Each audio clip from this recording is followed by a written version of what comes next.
Built by Habit. The Simple Path to Becoming the Person You Want to Be. Published by MindRise Audio. Introduction.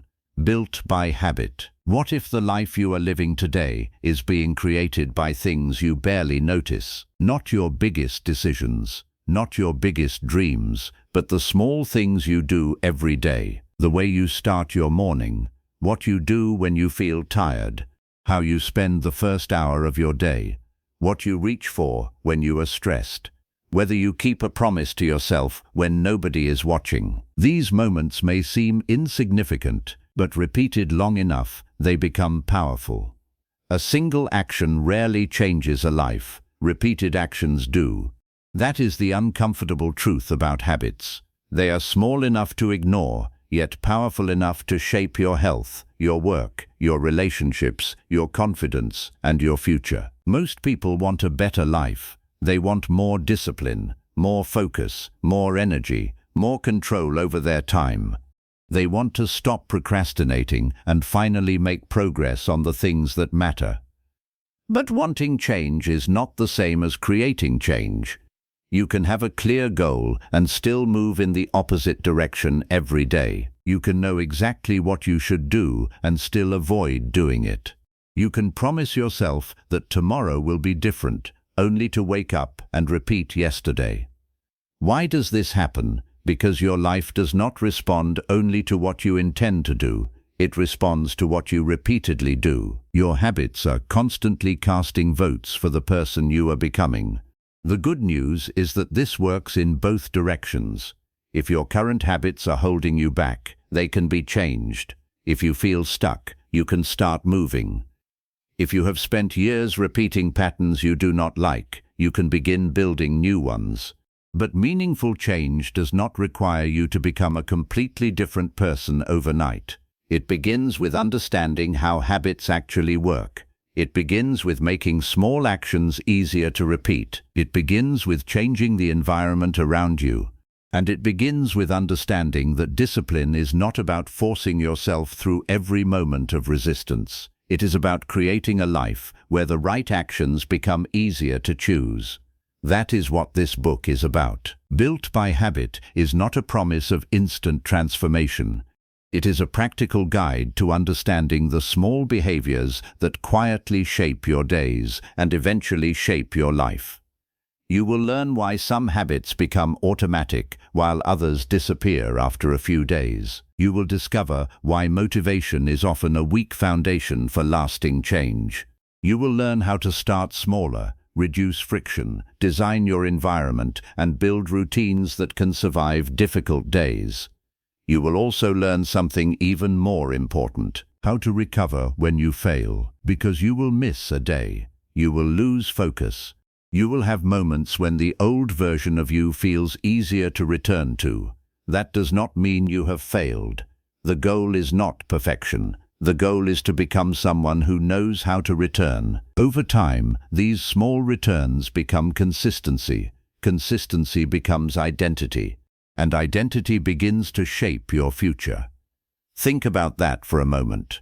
The person you will become 5 years from now is not created 5 years from now. That person is being built today, in ordinary moments, through ordinary choices, one repetition at a time.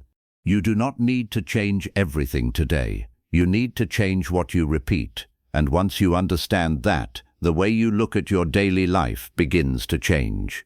Your morning routine looks different. Your excuses look different. Your environment looks different. Even a small decision begins to carry more meaning, because you start seeing every repeated action as part of a larger construction project. You are building something. The question is, what are you building? As you continue through this book, you will not be asked to chase perfection or completely redesign your life overnight. Instead, you will learn how to make meaningful change practical, simple enough to begin, strong enough to continue, and powerful enough to compound over time. So do not listen to this book looking for one magical habit that will solve everything. Listen for the ideas that make you see your own behavior differently. Listen for the small changes that feel almost too simple to matter. Because sometimes the smallest change is the one you can actually repeat, and what you repeat can change everything. Your future is not being built in one dramatic moment. It is being built quietly, every single day. You are already building it. Now it is time to build it deliberately. Chapter 1. The Life You Repeat. Imagine waking up one morning and discovering that your life has quietly changed. Not because of one huge decision, not because of luck, not because someone handed you a new opportunity. It changed because of hundreds of small choices you made when nobody was paying attention. That is the strange power of repetition. Most of us think of our lives in terms of major events: a new job, a marriage, a move, a business, a failure, a success. These moments feel important because they are easy to remember. But much of your life is not lived in memorable moments. It is lived between them. It is the extra 10 minutes in bed, the message you answer instead of doing your work, the food you choose when you are tired, the book you keep saying you will read, the walk you skip because you are busy, the conversation you avoid because it feels uncomfortable. None of these choices seems powerful by itself, but your life is made from what happens again and again.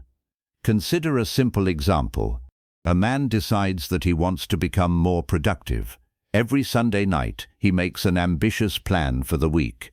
He writes down his goals. He promises himself that this time will be different. Monday begins well. By Tuesday, he is already behind. He checks his phone while working. He puts off the difficult task. He stays up late. The next morning, he feels tired and starts the day slowly. By Friday, he feels disappointed. Then Sunday arrives and he makes another plan. Nothing is wrong with his desire. He genuinely wants to improve. The problem is that his repeated behavior is stronger than his occasional intention. This is where many people misunderstand personal change. They think their future will be determined by what they want badly enough. But desire is only a direction. Repetition is movement. You can want to become healthier while repeating habits that make you weaker. You can want financial freedom while repeating habits that keep you spending without thinking. You can want to become confident while repeatedly avoiding situations that would help you grow. Your intentions tell you what you hope to become. Your habits reveal what you are becoming. That idea can feel uncomfortable. It can also be freeing. Because if repeated actions helped create your current situation, repeated actions can help create a different one. You do not need to judge yourself for the past. You need to become curious about it. Look at an ordinary day. What do you do when you first wake up? What happens when you become bored? What do you reach for when you feel stressed? How do you behave when a task becomes difficult? What do you do when nobody is checking? These questions matter because automatic behavior often hides in ordinary moments. You may believe you lack discipline when the real problem is that your day is designed around constant distraction. You may think you are lazy when you have trained yourself to choose immediate comfort whenever discomfort appears. You may believe you cannot focus when you have spent years teaching your attention to respond to every notification. The goal is not to blame yourself. The goal is to see clearly. Awareness gives you something powerful, a choice. Once you notice a repeated pattern, you no longer have to follow it blindly. Think about the first few minutes after you pick up your phone in the morning. You check one message, then another. You open a social media app. You watch a short video. Another appears. 10 minutes disappear. Sometimes 30 minutes disappear. The phone did not steal your morning in one dramatic moment. The morning was lost through a series of tiny decisions that became familiar. Now imagine changing only the beginning.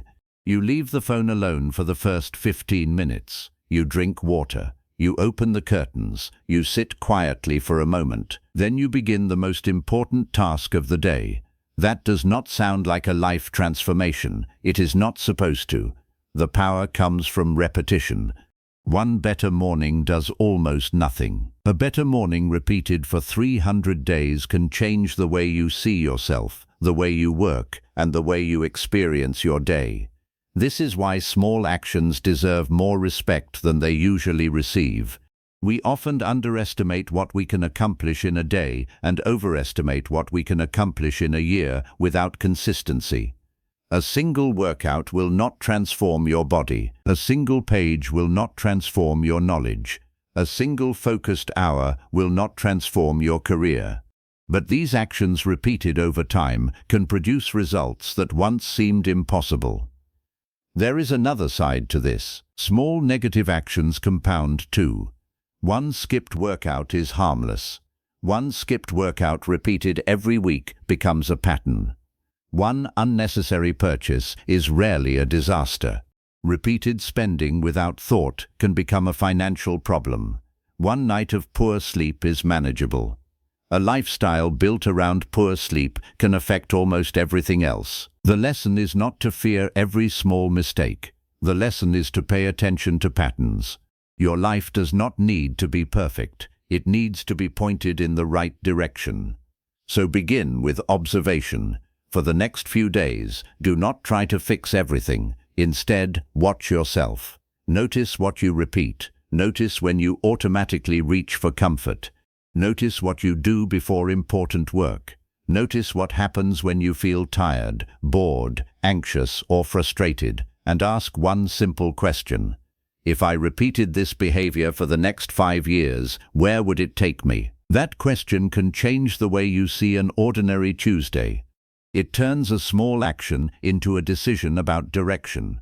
If the answer makes you uncomfortable, do not panic. You have found something useful. You have found a place where change can begin. You do not have to rebuild your entire life in one day. You only need to stop treating your daily patterns as invisible, because the life you repeat becomes the life you experience. And the person you become is being shaped in those quiet moments that seem too small to matter. Pay attention to them. Your future is already being practiced. The question is whether you are practicing the life you truly want. Chapter 2. The Habit Loop. A habit can begin with a choice.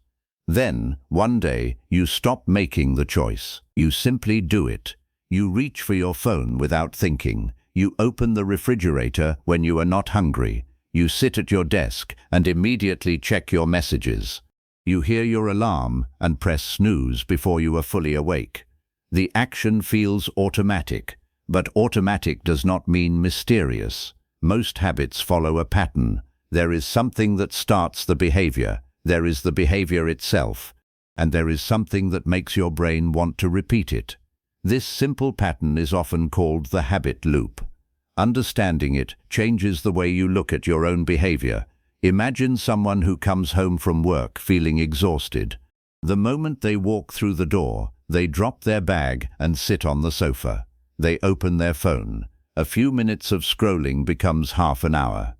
The next evening, the same thing happens. Soon, coming home feels connected to sitting down and scrolling. The person may say, "I have no self-control."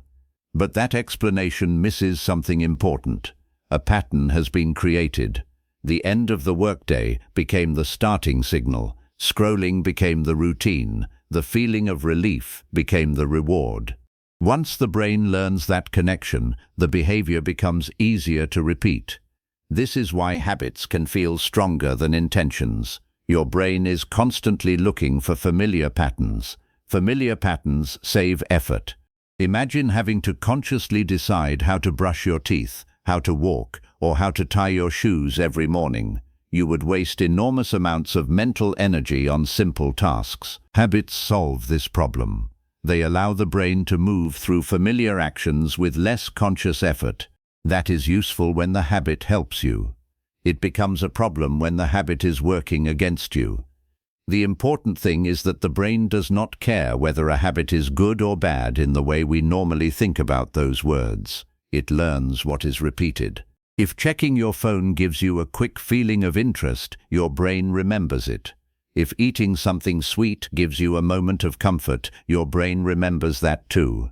If going for a walk makes you feel calmer, your brain can learn that pattern as well. The brain is constantly asking a simple question: what happened last time? If an action produced something desirable, the brain becomes more willing to repeat it. This explains why some bad habits are surprisingly difficult to break. They are not just actions, they are learned responses. And learned responses become stronger when they are repeated in the same situation. Consider the habit of checking your phone while working. Perhaps the first time you did it, there was no real pattern. You became bored, you checked your phone, you saw something interesting. You felt better for a moment. Then you returned to work. After repeating this many times, boredom itself can become a signal. You do not need to think, "I am bored, so I should check my phone." Your hand simply moves. That is the habit loop at work. The good news is that the same process can be used to build better habits. Suppose you want to read every evening. Instead of depending on motivation, create a clear starting signal. Place the book on your pillow. When you get into bed, the book is already there. You read a few pages. Then you allow yourself to enjoy the feeling of finishing that small commitment. Over time, getting into bed can become connected with reading. The environment helps trigger the behavior. The behavior creates the experience. The experience makes the behavior easier to repeat. This is a much more reliable approach than simply telling yourself to have more discipline. But there is a deeper lesson here. Many people try to change the behavior while leaving the trigger untouched. They say, "I need to stop eating late at night." But every night, they sit in the same place, watch the same shows, and keep snacks within reach. They are trying to fight the behavior while protecting the system that produces it. A better question is not only, "How do I stop doing this?" Ask, "What usually happens right before I do this?" That question takes you closer to the real problem. Maybe stress comes first, maybe boredom, maybe loneliness, maybe a certain time of day, maybe a particular room, maybe another person, maybe simply seeing something in front of you. The trigger can be surprisingly ordinary. Once you identify it, you gain a point of control. You can change the trigger, you can change the routine, or you can change the reward. For example, if you automatically reach for your phone whenever you feel mentally tired, do not simply demand that you stop. Try replacing the response. Stand up. Take a short walk. Drink some water. Look outside for a minute. Then return to your task. You are still responding to the need for a break. You are simply choosing a different behavior. This matters because many habits exist for a reason. A person who constantly checks their phone may not actually want their phone. They may want stimulation. Someone who eats when stressed may not actually be hungry. They may want comfort. Someone who avoids difficult work may not be lazy. They may be trying to escape discomfort. When you understand the need beneath the behavior, change becomes more intelligent. You stop treating yourself like an enemy. You start studying the pattern. That shift is important. Instead of saying, "Why am I like this?" you begin asking, "What is triggering this behavior, and what am I getting from it?" That question creates distance between you and the habit, and that distance creates room for choice. Here is a simple exercise. Choose one habit you want to understand. Do not try to change it yet. For the next few days, notice 3 things. What happens immediately before the habit, what you actually do, and how you feel immediately afterward. Do not judge the answer, just observe it. You may discover that the habit is connected to something you never noticed before. Perhaps you snack whenever you feel overwhelmed. Perhaps you procrastinate whenever a task feels unclear. Perhaps you scroll whenever you feel lonely. Perhaps you work late because starting early feels uncomfortable. The pattern may reveal more than the behavior ever could. Once you can see the loop, you can begin to reshape it. This is the foundation of lasting habit change. You are not simply trying to force yourself to behave differently. You are learning how your behavior is built. And when you understand the pattern, you gain something more valuable than willpower. You gain leverage. A habit that once felt automatic becomes something you can examine. A trigger becomes something you can redesign. A routine becomes something you can replace. And a repeated response becomes a new opportunity to choose. The goal is not to eliminate every habit. That would make daily life exhausting. The goal is to make more of your automatic behavior work in your favor, because every habit is teaching your brain something. Every repetition strengthens a pathway. Every repeated choice makes the next choice a little easier. So before you try to build a better life, learn to recognize the loop that is already running your days. Notice the signal, notice the behavior, notice the reward. Once you can see the pattern, you are no longer trapped inside it. You can begin to change it. And that is where real habit change begins. Chapter 3. Start smaller than you think. The hardest part of changing your life is often not knowing what to do. It is starting. You can know that you should exercise. You can know that you should read more. You can know that you should save money, learn a skill, or spend less time on your phone. Knowing is rarely the problem. The problem begins when the change feels too large. You decide that tomorrow you will wake up at 5, exercise for an hour, read 30 pages, work without distractions, eat perfectly, and finish everything on your list. For a few days, you feel unstoppable. Then life happens. You sleep badly. Work becomes stressful. Your energy drops. One part of the plan breaks, and soon the entire plan disappears.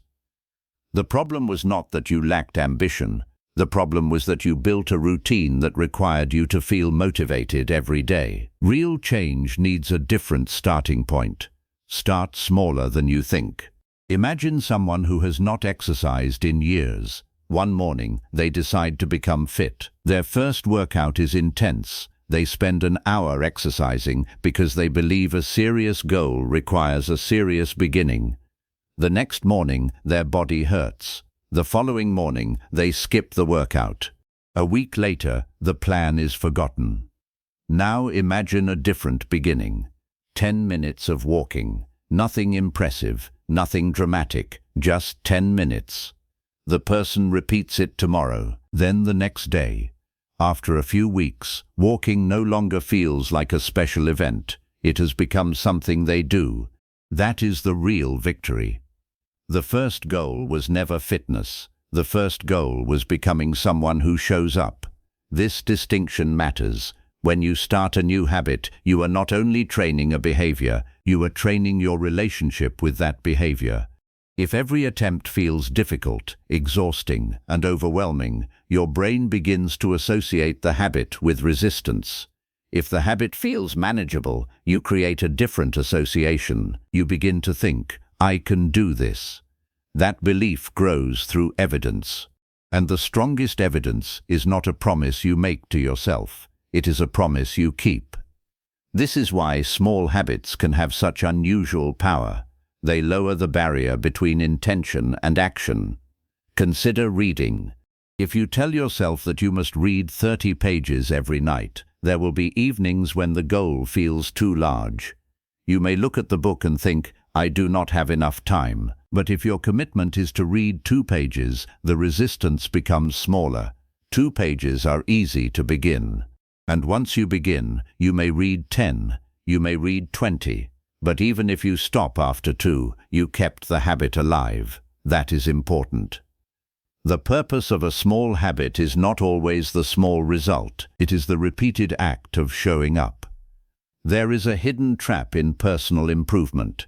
People often measure success by how much they accomplish in one day. Habit building requires a different measurement. Ask how often you return.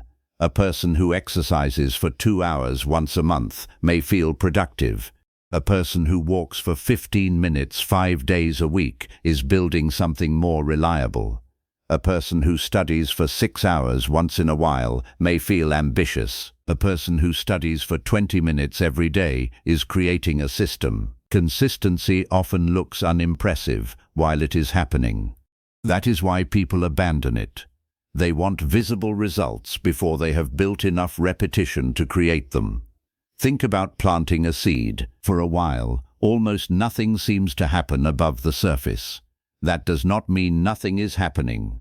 Growth often begins where you cannot see it. Habits work in a similar way. At first, the reward may be tiny. You read a few pages, you save a small amount of money, you practice a skill for 15 minutes. You clean one corner of your room, you write one paragraph. The result may seem insignificant, but you are building a pattern, and patterns become easier when repeated.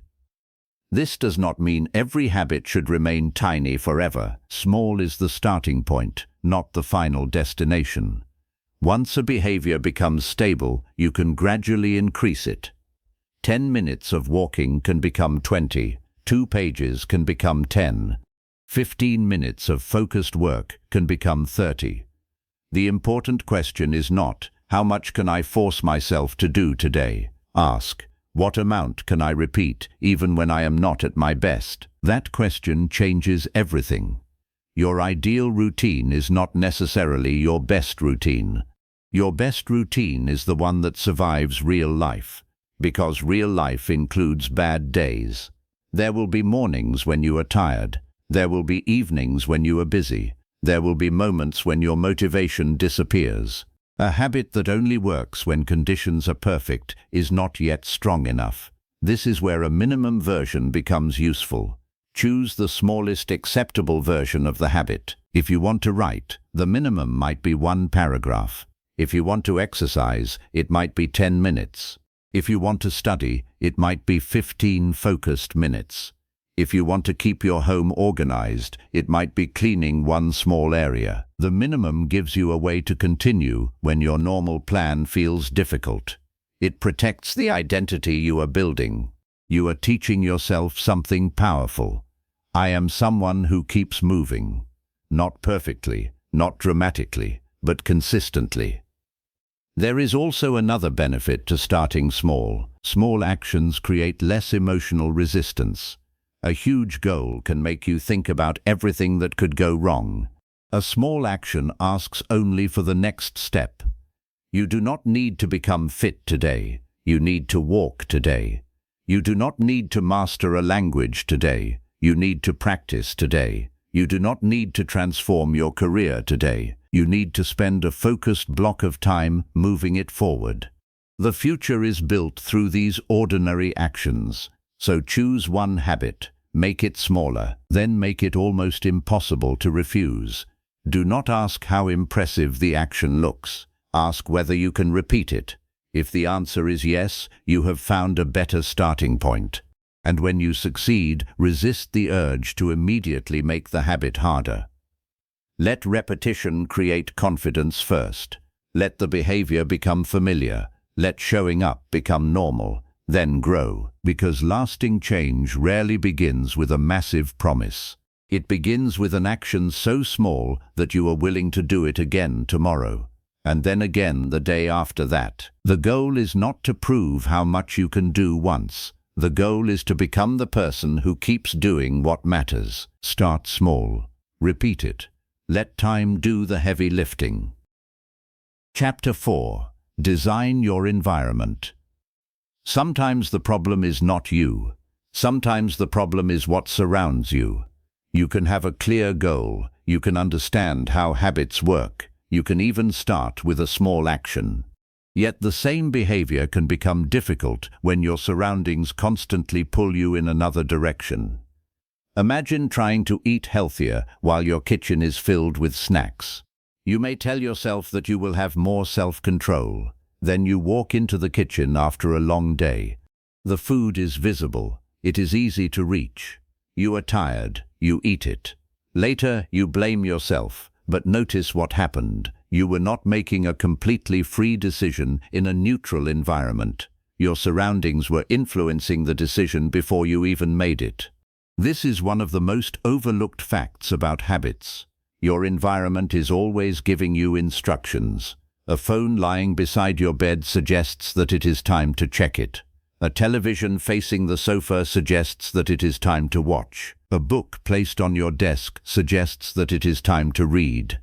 A pair of running shoes beside the door makes exercise easier to remember. You may not consciously notice these signals, your brain does. That is why changing your environment can be more effective than constantly fighting yourself. Think about someone who wants to spend less time on their phone. They decide to use more willpower, so they keep the phone beside them while working and promise not to touch it. Every notification creates a small interruption. Even when they ignore it, part of their attention moves toward the phone. After an hour, they feel mentally exhausted. Now imagine changing the environment instead. The phone goes into another room. Notifications are turned off. The workspace contains only what is needed for the task. Nothing magical happened. The person did not become more disciplined overnight. The environment simply removed some of the decisions they were constantly being asked to make. That is a powerful principle. Good habits should be easy to see and easy to begin. Bad habits should require more effort. You can use this idea in almost every area of life. If you want to drink more water, keep a bottle where you work. If you want to practice an instrument, leave it ready to use. If you want to read before bed, place the book where you normally sit. If you want to exercise in the morning, prepare your clothes the night before. The goal is to reduce the distance between you and the behavior you want. The opposite works too. If something repeatedly distracts you, add distance. Put the phone outside your workspace. Remove distracting applications from your main screen. Keep unhealthy food out of immediate reach. Log out of websites that consume your time. Make the unwanted behavior slightly harder. That small amount of friction matters. Consider the difference between two situations. In the first, you want to watch a video. The television is already on. The remote is beside you. You press one button. In the second, the television is unplugged. The remote is in another room. You need to connect the device before watching. The desire may be exactly the same, but the path has changed. The extra effort creates a moment of awareness. Sometimes that moment is enough to make a different choice. This is why environment design is not about creating a perfect room or following an elaborate system. It is about making your surroundings support the person you are trying to become. Your home, your desk, your phone, your car, and even the people around you can influence your behavior. That does not mean you have no control. It means you should stop pretending that context does not matter. There is another important layer. Your environment includes more than physical objects. It includes what you repeatedly consume with your attention. If you spend hours listening to negative conversations, watching content that makes you anxious, or comparing your life with carefully edited versions of other people's lives, that becomes part of your environment too. Your mind responds to repeated exposure. What you see often becomes familiar. What becomes familiar can begin to feel normal. So ask yourself what your environment is teaching you. Does it encourage focus or interruption? Does it make movement easier or harder? Does it support learning or constant entertainment? Does it encourage patience or immediate satisfaction? You do not need to change everything. Start with one area. Choose the habit you want to strengthen. Then look at the moments immediately before it. What do you need to prepare? What can you place closer? What can you remove? What can you make easier? Then choose one habit you want to reduce. Ask the opposite questions. What can you move farther away? What can you hide? What can you make inconvenient? What extra step could interrupt the automatic behavior? This is practical habit design. You are changing the path, not simply demanding that you walk a different way. There is a useful exercise you can do today. Choose one room where you spend a lot of time. Stand in the doorway and look at it as if you have never seen it before. Notice what is immediately visible. Notice what is within easy reach. Notice what your eyes naturally move toward. Then ask yourself one question. If my environment were trying to shape my behavior, what behavior would it be encouraging? Your answer may surprise you. Maybe your desk encourages distraction. Maybe your bedroom encourages late-night scrolling. Maybe your kitchen encourages mindless eating. Maybe your workspace makes important tasks harder to begin. Once you see it, you can change it. Move one thing, remove one thing, prepare one thing, make one good behavior easier, make one unwanted behavior harder. That is enough for a beginning. Remember, your environment does not need to control you. It should support you. The strongest system is not one that requires constant resistance. It is one that quietly makes the better choice more natural. You are still responsible for your decisions, but you do not have to make every decision unnecessarily difficult. Build a world around yourself that gives your better habits a head start. Because every day your surroundings are asking you to do something, make sure they are asking you to become the person you actually want to be. Chapter 5. Become the person who does it. There is a question more powerful than, what do I want to achieve? It is, who do I want to become? That question changes the way you think about habits. A goal focuses on an outcome. An identity focuses on the person capable of creating that outcome. Imagine two people who want to become writers. The first says, I want to finish a book. The second says, I am a writer. They may be doing the same activity, but they are not approaching it from the same place. The first person may write when inspiration appears. The second person looks for a way to write because writing is part of who they believe they are. This does not mean simply saying positive words in front of a mirror. You cannot declare yourself disciplined and suddenly become disciplined. Identity becomes believable through evidence. Every action you repeat gives you evidence about yourself. When you keep a small promise, you strengthen the belief that you can trust yourself. When you avoid a difficult task again and again, you strengthen another belief. This is why habits are about more than behavior. They are also about self-perception. Think about someone who says, I am terrible with money. That sentence may sound like a simple description, but it can become a rule. If they believe they are careless with money, they may stop trying to manage it carefully. Their behavior then produces more evidence for the belief. I knew I was bad with money. The cycle continues. Now imagine changing the statement. I am learning to manage money well. That is different. It does not pretend that the problem does not exist. It creates room for change. The person can begin making small financial decisions that support the new identity. They track their spending. They pause before buying something unnecessary. They save a small amount regularly. Each action becomes evidence. Over time, the statement begins to feel less like an idea and more like a fact. This is how identity can change. Not through imagination alone, through repeated proof. The same principle applies to almost anything. You do not become reliable by wanting to be reliable. You become reliable by keeping promises. You do not become patient by deciding that patience is important. You become patient by practicing patience when you have a reason to react. You do not become focused by buying a better planner. You become focused by repeatedly giving your attention to one important task. The behavior comes first. The identity grows around it. This is good news because it means you do not have to wait until you feel like the person you want to become. You can act before the feeling arrives. Suppose you want to become someone who exercises regularly. You may not feel like an athletic person. That is fine. Start by acting like someone who keeps an appointment with their body. Take the walk. Do the short workout. Show up again tomorrow. You are not trying to prove that you are already fit. You are collecting evidence that you are becoming consistent. This changes the purpose of a habit. A workout is no longer only about burning calories. It is also a vote for the identity you want. Reading is not only about finishing a book. It is a vote for becoming a person who learns.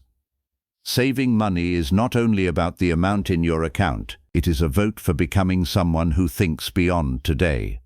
Working on an important project is not only about completing a task. It is a vote for becoming someone who follows through. These votes may feel small, but identity is built from repeated evidence. There is an important warning here. Do not turn identity into a prison. You may have said things about yourself for years. I am not a morning person. I have never been disciplined. I am bad at public speaking. I always procrastinate. I am just not good with routines. These statements may describe your past. They do not have to describe your future. A behavior repeated for years can feel like a personality trait. Sometimes it is simply a well-practiced pattern. That distinction gives you freedom. If something is part of your identity, you may believe you cannot change it. If it is a learned pattern, you can practice something different. Think about learning to ride a bicycle. At first, balance requires concentration. Every movement feels deliberate. Eventually, the body learns. The same principle applies to many behaviors. What feels unnatural today can become normal through repetition. But there is another challenge. Sometimes people create an identity that is too large. They say, "From now on, I will become the most disciplined person in my life." That sounds powerful. It can also create pressure. A better approach is more specific. Become the person who does the next important thing. Become the person who keeps one small promise. Become the person who returns after missing a day. Become the person who finishes what they start more often than they abandon it. These identities are grounded in behavior. They are small enough to practice. And because they are practical, they can become real. Try this exercise. Choose one quality you want to develop. Do not choose a result. Choose a quality. Maybe you want to become dependable. Maybe calm. Maybe focused. Maybe courageous. Then ask, what would a person with this quality do today? Keep the answer small. If you want to become dependable, keep one promise. If you want to become focused, protect one period of uninterrupted work. If you want to become courageous, have one conversation you have been avoiding. If you want to become healthier, make one choice that respects your body. Then repeat it. Do not worry about creating a dramatic transformation. You are building evidence. And evidence changes what you believe about yourself. Eventually, the question changes. You stop asking, "Can I do this?" You start thinking, "This is what I do." That is a powerful shift. When a behavior becomes part of your identity, you no longer need to negotiate with yourself every time. The action becomes connected to who you are. But remember where it began. Not with a declaration, not with a perfect plan. With one action, then another, then another. You are constantly teaching yourself who you are. Every choice leaves a small mark. Every repeated action adds another piece. So be careful what you practice, because eventually what you practice begins to feel like who you are, and the person you become is not discovered. You build that person, one decision at a time. Chapter 6. Win the ordinary days. Most people imagine that success is decided on important days. The day you get the promotion, the day you launch the business, the day you pass the exam, the day you finally reach the goal you have been chasing. But your future is rarely decided on those days. It is decided on ordinary days. The quiet Tuesday when nobody is watching. The rainy morning when you do not feel like getting up. The evening when you are tired and the easier choice is right in front of you. These days do not feel important. That is exactly why they matter. Anyone can be disciplined when excitement is high. The real test begins when nothing feels special. Imagine two people preparing for an important exam. The first studies intensely whenever motivation appears. Some days they study for 5 hours. Other days they do almost nothing. The second studies for 40 minutes every evening. There is nothing impressive about the second routine. No dramatic sessions, no heroic effort, just a quiet agreement to keep showing up. After several months, the difference becomes obvious. The second person has accumulated hours of focused practice, while the first person has accumulated bursts of effort and long gaps. This is the power of ordinary days. They give you more opportunities to practice than extraordinary days ever will. A life is mostly made of them. That means your habits have to work when life is normal. They have to survive tiredness. They have to survive boredom. They have to survive inconvenient schedules and unexpected problems. This is where consistency becomes different from motivation.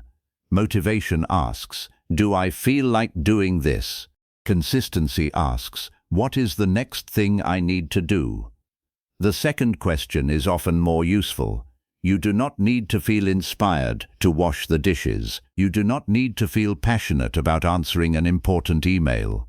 You do not need to feel excited about studying for 20 minutes. Some actions simply need to happen because they matter. This does not mean you should ignore your energy or push yourself without limits. It means you should stop making your feelings the only authority over your behavior.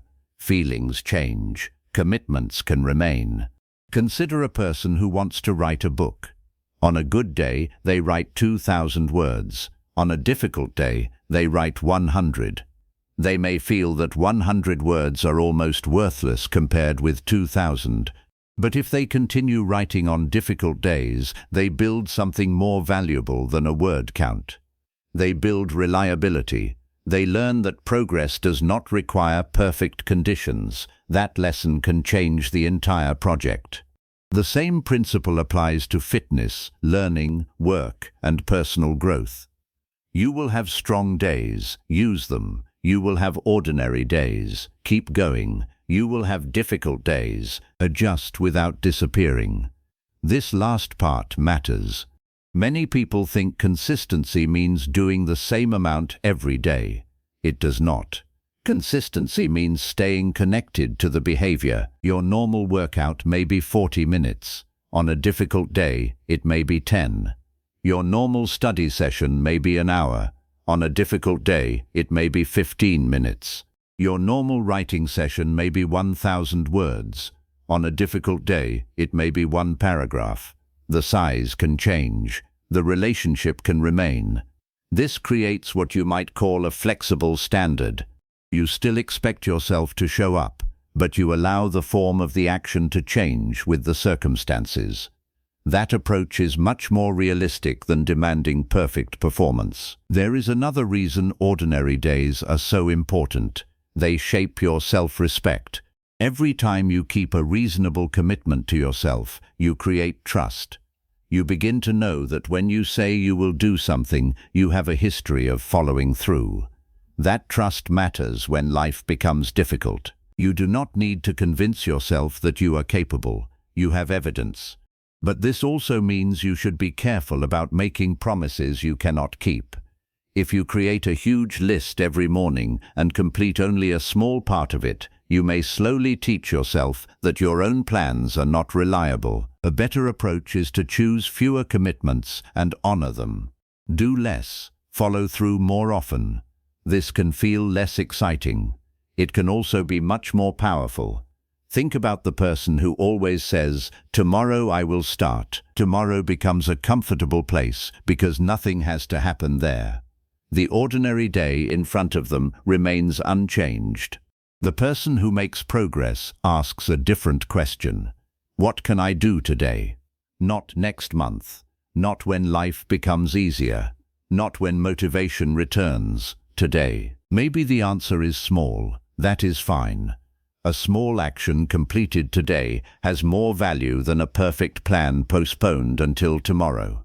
So learn to respect ordinary days. Do not wait for the perfect morning. Do not wait for a burst of confidence. Do not wait until your schedule becomes empty. Use the day you actually have. If you have 20 minutes, use 20 minutes. If you have 10, use 10. If today is difficult, reduce the size of the task without abandoning the direction. This is how you build a life that does not depend on ideal conditions. You learn to continue. And continuing is a skill.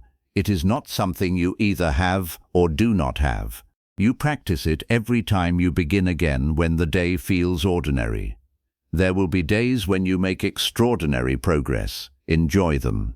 but do not build your identity around them. Build it around the quieter days, the days when you could have done nothing but chose to do something, the days when nobody noticed, the days when the reward was not immediate.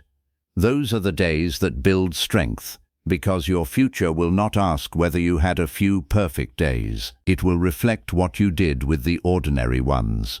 Win those days, not perfectly, not dramatically, just consistently enough to keep becoming the person you said you wanted to be. Chapter 7. When you break the chain. You will miss a day. At some point, you will break the routine you worked hard to build. You will sleep through the alarm. You will skip the workout. You will spend the evening scrolling instead of studying. You will eat differently than planned. You will lose focus. And when it happens, a dangerous thought may appear. I have ruined everything. That thought causes more damage than the missed day itself. A single mistake is usually small. The story you tell yourself about that mistake can make it much bigger. Imagine someone who has been walking every morning for 3 weeks. Then one morning it rains heavily. They stay home. The next day they feel disappointed. They tell themselves they have lost their progress. Because they already failed once, they decide to take another day off. A few days become a week. The original mistake lasted one morning. The reaction lasted much longer. This is how a broken habit often becomes a broken identity. The problem is not missing once. The problem is turning one missed action into permission to stop. There is a simple principle worth remembering. Never let one mistake make the next mistake easier.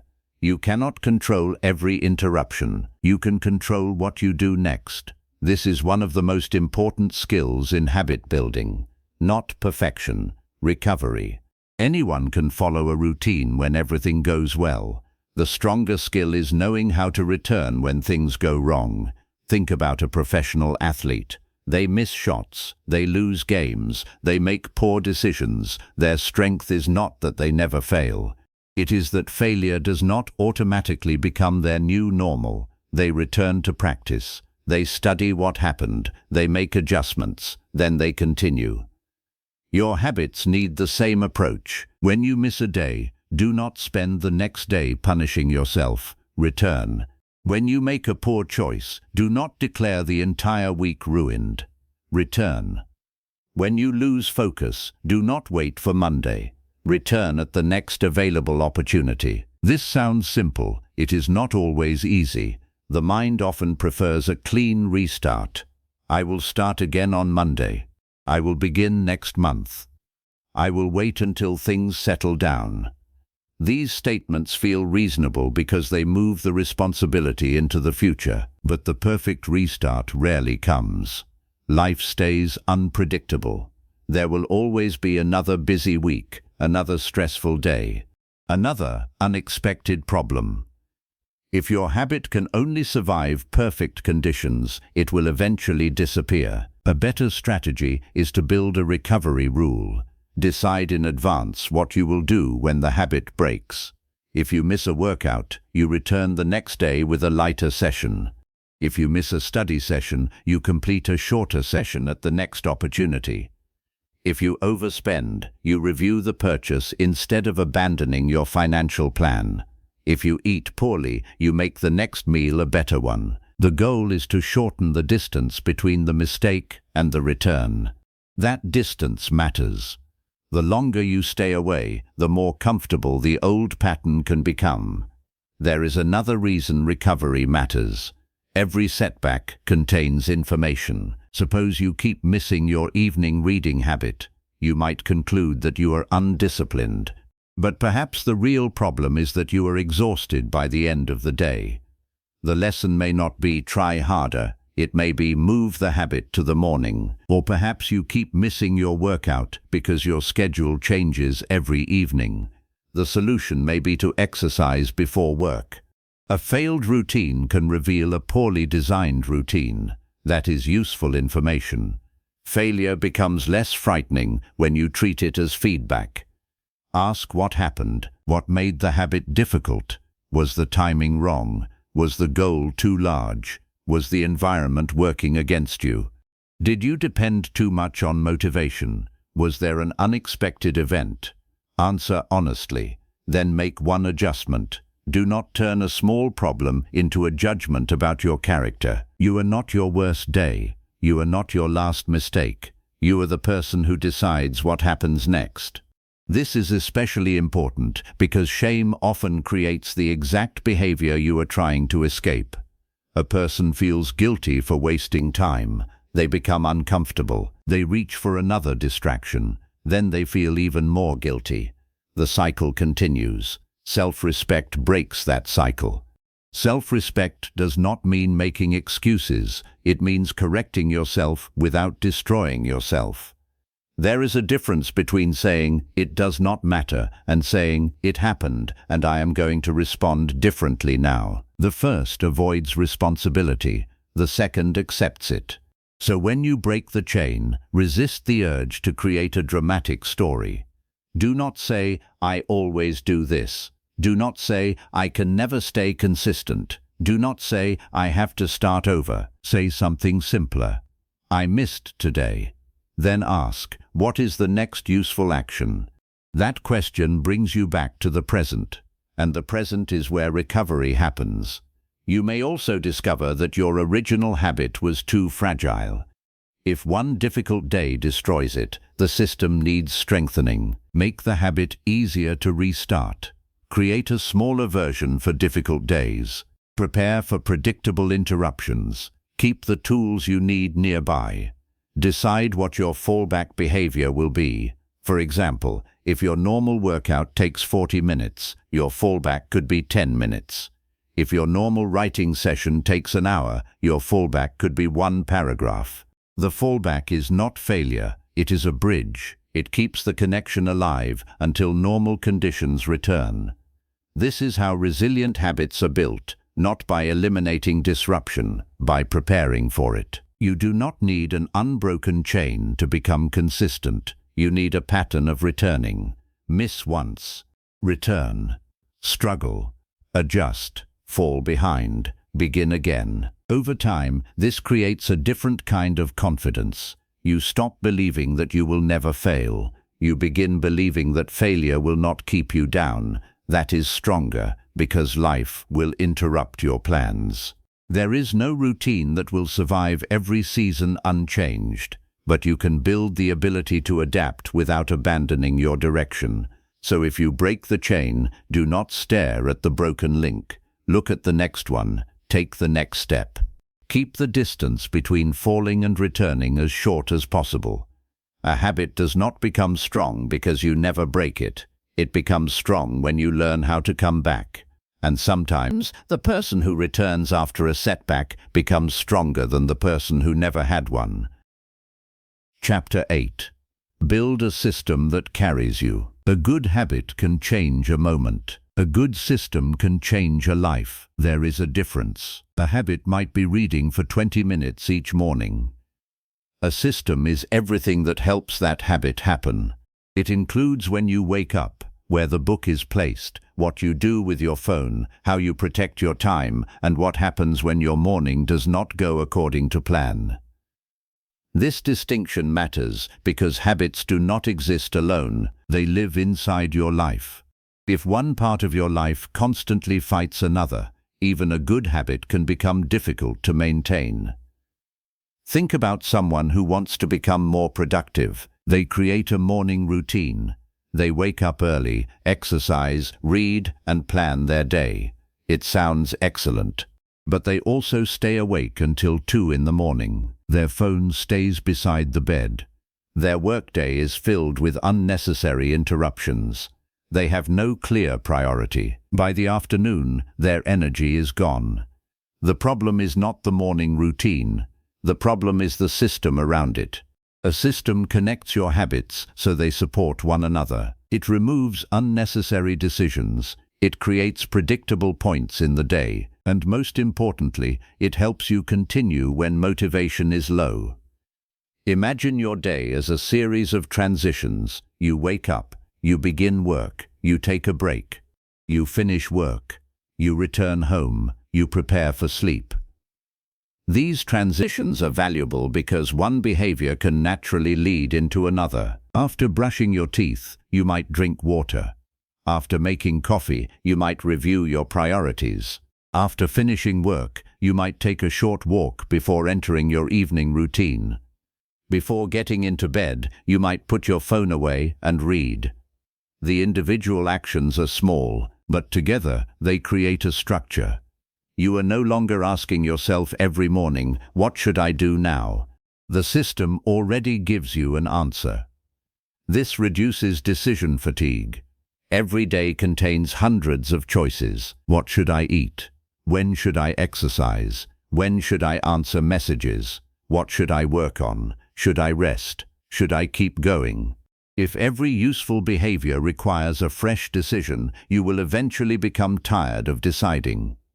A system turns important choices into defaults. That does not mean your day becomes rigid. It means the things that matter have a place.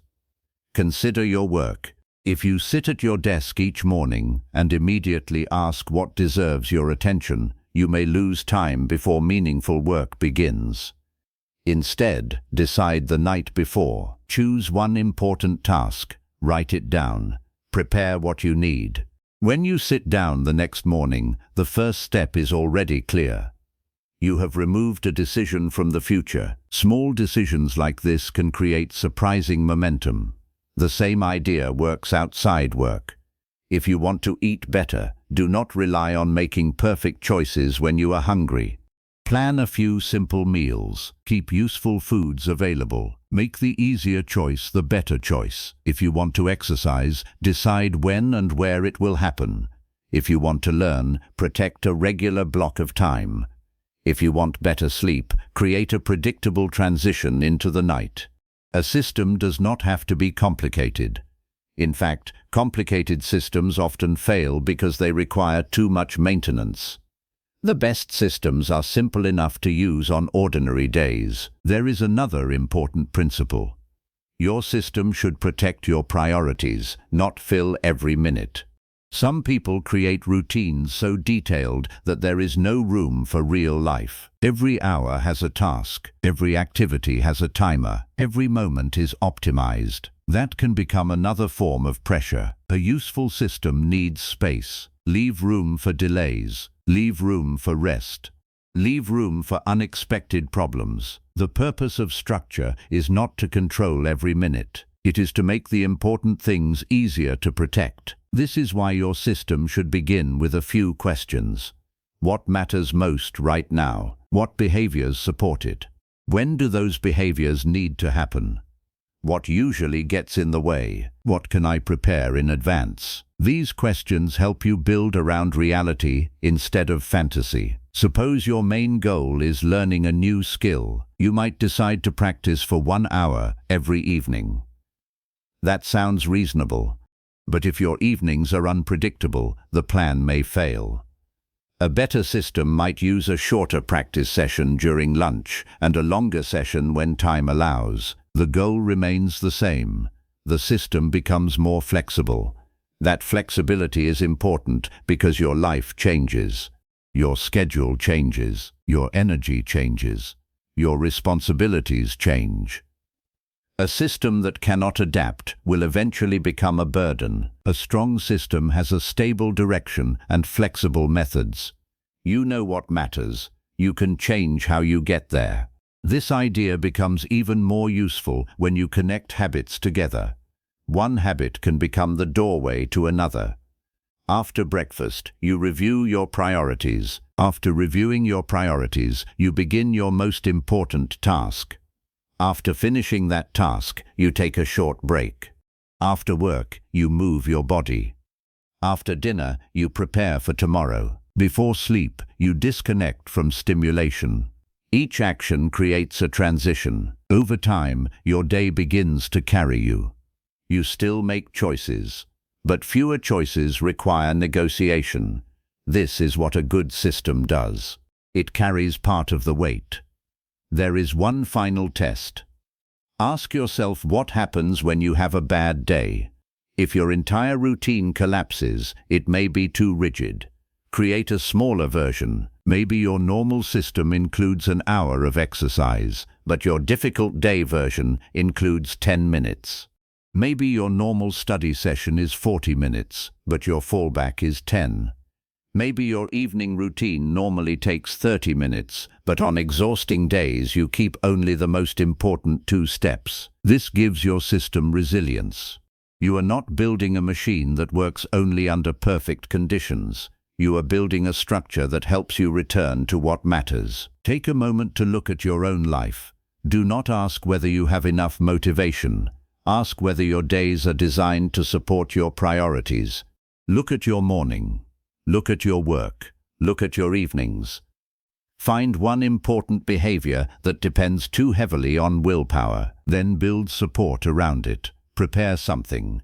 Remove an obstacle. Choose a regular time. Connect it to an existing habit. Create a smaller version for difficult days. That is how a habit becomes part of a system. And that is how a system begins to carry you. You do not need to control every part of your life. You need to give your best habits somewhere to live. Because lasting change becomes easier when you stop asking yourself to be strong every moment. Build the structure. Protect what matters. Let the system do some of the work, then keep moving. Chapter 9. The compound effect of repetition. Some of the most important changes in life are almost impossible to notice while they are happening. A person reads a few pages each day. Someone saves a small amount of money each month. Another person spends 15 minutes learning a skill. Someone else takes a short walk every morning. Nothing about these actions looks extraordinary. There is no dramatic moment, no applause, no obvious transformation. Then time passes. The person who kept reading knows more. The person who kept saving has more options. The person who kept learning can do things they once could not. The person who kept walking has built greater strength and endurance. The action stayed small, the result did not. This is the compound effect of repetition. We often expect progress to appear in a straight line.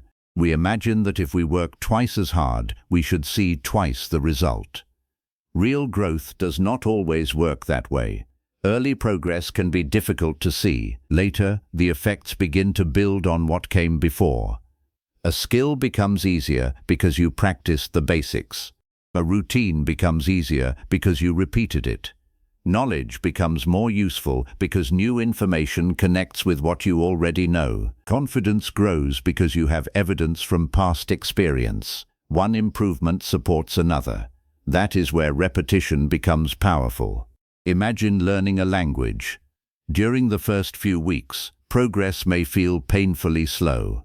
You learn words and forget some of them. You practice pronunciation and still make mistakes. You listen to conversations and understand very little. It is tempting to believe that the effort is not working, but every session is adding something. A word learned today becomes easier to recognize next month. A sentence you practice repeatedly becomes more natural. The sounds that once felt unfamiliar begin to feel normal. Eventually, you understand a conversation that would have seemed impossible before. The breakthrough did not happen in one lesson. It was built by hundreds of ordinary repetitions. This is why judging a habit too early can be misleading. You may quit while the results are still below the surface. A person goes to the gym for 2 weeks and sees little change. They assume it is not working. A person writes for a month and feels that their writing is still average. They assume they are not talented. A person saves money for several months and sees only a modest balance. They assume the effort is too small to matter. But small does not mean useless. Small means the result needs time to accumulate. There is an important distinction here. Compounding does not make every action valuable. Repeating the wrong behavior can also produce larger results. If you repeatedly avoid difficult conversations, avoidance can become your normal response. If you repeatedly spend more than you earn, financial pressure can grow. If you repeatedly choose distraction whenever work becomes uncomfortable, your ability to tolerate focus can weaken. Repetition amplifies direction. It does not decide whether the direction is good. That is why the habits you repeat deserve regular attention. Ask yourself, if this behavior became stronger over the next 5 years, would I be happy with the result? That question is more useful than asking whether today's action produced a visible reward, because today's result may be tiny. The direction matters more. Think about money. Saving a small amount may not change your life this week, but it can create a reserve. The reserve can create security. Security can create options. Options can change decisions. The first action looked small. The chain that followed was not. The same thing happens with knowledge. One useful idea can change a decision. One better decision can improve a result. A better result can create confidence. Confidence can encourage another attempt. The next attempt produces more experience. Soon the person is operating from a different level. This is one reason habits can feel slow at first and powerful later. They create foundations, and foundations are rarely impressive when they are being built. There is also a psychological effect. Repeated actions change what feels normal. The first time you wake early, it may feel difficult. After many repetitions, waking early can become familiar. The first time you sit down to work without checking your phone, the silence may feel uncomfortable.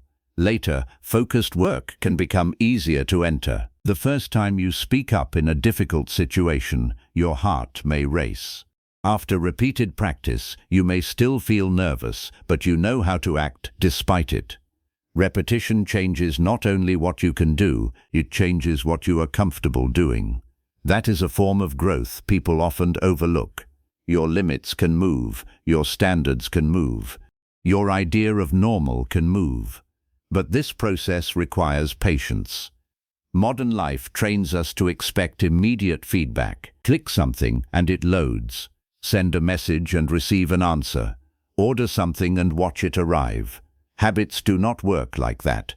You may do the right thing for weeks without seeing the result you hoped for. That can be frustrating. But delayed results are not the same as absent results. Sometimes the most important phase is the phase when you are building without visible proof. This is where your reason for continuing matters. If you only act when the reward is immediate, many valuable habits will lose the competition. You need to understand what the repetition is creating. You are not just reading, you are building knowledge. You are not just exercising, you are building capacity. You are not just saving, you are building freedom. You are not just practicing, you are building skill. Once you see the deeper result, ordinary repetition becomes easier to respect. So do not obsess over dramatic progress. Track the behavior. Did you show up? Did you practice? Did you make the better choice? Did you return after a difficult day? These are the signals that matter early. Then give the process time. Do not pull up the seed every morning to check whether it is growing. Keep watering it. Keep caring for it. Keep adjusting when necessary. Then let repetition do what repetition does best. It accumulates. One action becomes a pattern. A pattern becomes a skill becomes a capability changes your choices, and changed choices can change the direction of an entire life. The future often arrives quietly. It is hidden inside what you repeat today. So choose your repetitions carefully. You are not only spending time, you are investing it.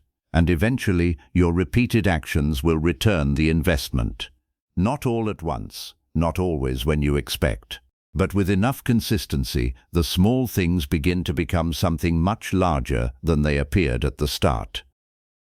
Chapter 10. Build the life you want to repeat. There comes a point when habit building stops being about fixing what is wrong. It becomes about deciding what is worth repeating. That is a different question. At the beginning of this journey, you may have looked at your habits and noticed the patterns holding you back. You learned how habits are formed. You learned to start small. You learned how your environment influences your choices. You learned how repeated actions shape identity. You learned how to keep going through ordinary days, recover from setbacks, build supportive systems, and trust the power of repetition. Now there is one final question. What kind of life do you want those habits to create? Because habits are not the destination, they are the way you travel. A person can become extremely disciplined and still build a life they do not enjoy. They can wake early, work constantly, chase achievement, and become highly productive. But productivity alone does not tell you whether your life is meaningful. You can become very good at repeating the wrong things. That is why the final stage of habit building requires reflection. What deserves your time? What deserves your attention? What kind of person do you want to be when nobody is watching? What do you want your ordinary Tuesday to feel like? That last question is especially important. We often imagine that happiness begins after a major goal is reached, after the promotion, after the business succeeds, after the house is bought, after the money is saved, after the body changes. But most of life happens before and after those moments. Most of life is ordinary, so build a life that feels worthwhile while you are living it. If you value health, create habits that protect it. If you value family, make time for them before your schedule becomes full. If you value learning, give curiosity a regular place in your week. If you value meaningful work, protect time for it. If you value peace, be careful about what you allow into your attention. Your values need a place in your calendar, otherwise they remain ideas. Imagine someone who says family is their highest priority, but every evening they give their best attention to work and their remaining attention to their phone. They may genuinely love their family. Their problem is not a lack of love. Their habits simply tell a different story. This is why your routine deserves honest examination. Look at what you repeatedly give your time to. That is often a better reflection of your priorities than what you say matters. This is not meant to create guilt. It is meant to create clarity. If your habits and values do not match, you have an opportunity. You can adjust one of them. Maybe your schedule needs to change. Maybe a commitment needs to become smaller. Maybe a distraction needs to become less available. Maybe something you once considered important no longer deserves the same space. Growth is not always about adding more. Sometimes it is about removing what no longer belongs.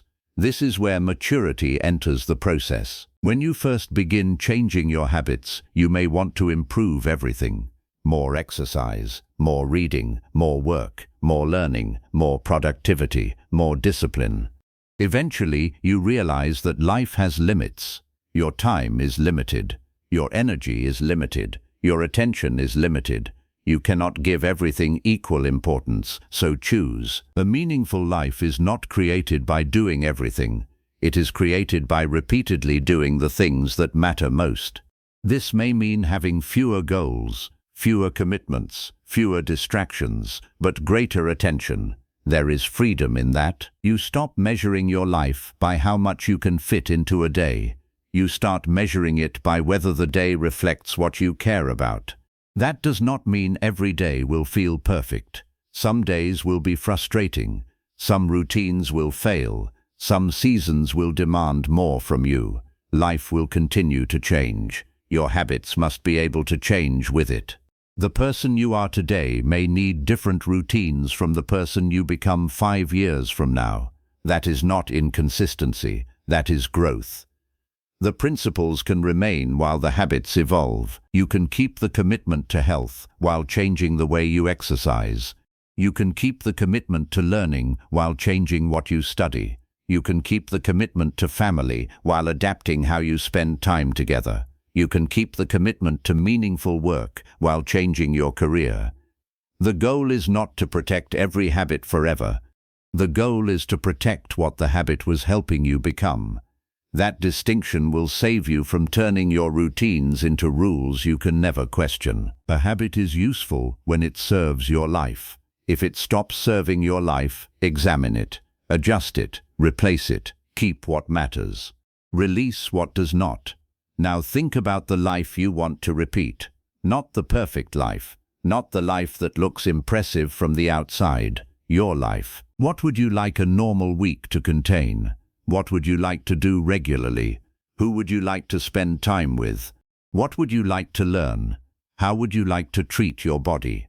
How would you like to respond when life becomes difficult? What would you like to be known for by the people closest to you? These questions are more important than they may seem, because your answers should influence your habits. If you want a calm life, your habits should create space. If you want a strong life, your habits should create resilience. If you want a creative life, your habits should protect attention. If you want meaningful relationships, your habits should create presence. If you want growth, your habits should create learning. The life you want is not built somewhere in the future. It is built through the structure of your days. That brings us back to the central idea of this book. You become what you repeatedly do. But now you can see the idea from a deeper perspective. Your habits shape your identity. Your identity influences your choices. Your choices shape your days. Your days become your years, and your years become your life. That means your ordinary actions deserve extraordinary awareness, not obsession.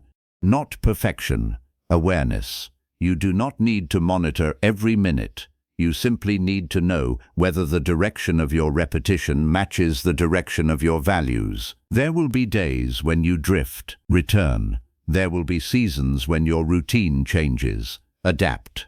There will be moments when you fail, learn. There will be times when progress feels invisible. Continue. That is the real skill. Not controlling every day, learning how to return to the life you have chosen.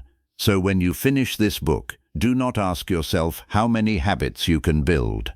Ask which few habits are worth building.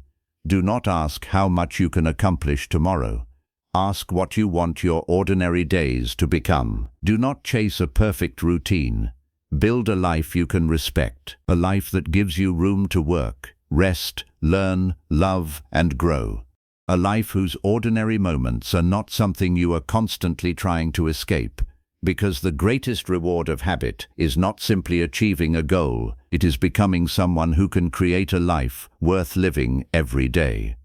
Your future will be shaped by what you repeat, so choose carefully, choose deliberately, then begin. Not with a perfect plan, not with a promise to become someone else overnight. Begin with one action that belongs to the person you want to become. Repeat it. Let it become natural, then build another, and another. One day, you will look back and realize that the life you wanted was not created in a single moment. It was built quietly, through ordinary choices, through difficult days, through small promises kept, through mistakes followed by returns, through thousands of actions that seemed insignificant at the time. You were building all along. Now build deliberately, build patiently, and most importantly, build a life you would be happy to repeat.